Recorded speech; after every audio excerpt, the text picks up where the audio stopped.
Ayan, gagawa na ako ng aking dessert. To ay chia seed. Binabad ko lang siya ng 15 minutes. And then, syempre, susunod ko yung aking protein powder. 1 teaspoon.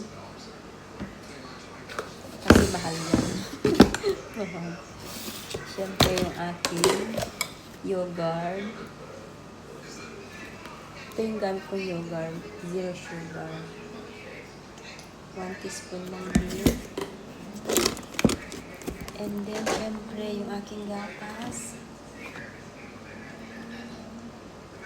Ang dami. At syempre, yung fruits. Ito yung fruits na nilalagay ko. Blueberries. Syempre, may avocado. Lagi ako may avocado.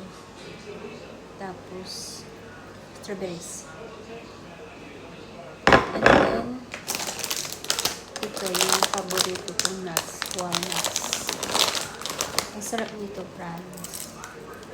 Ayan, ganyan lang.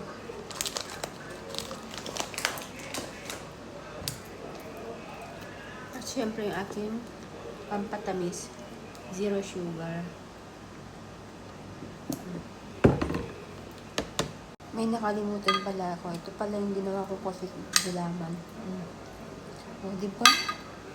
Sarap nito. Healthy pa to. Ayan. At ito na yung aking dessert. Ganito din lagi ang ano ko, breakfast.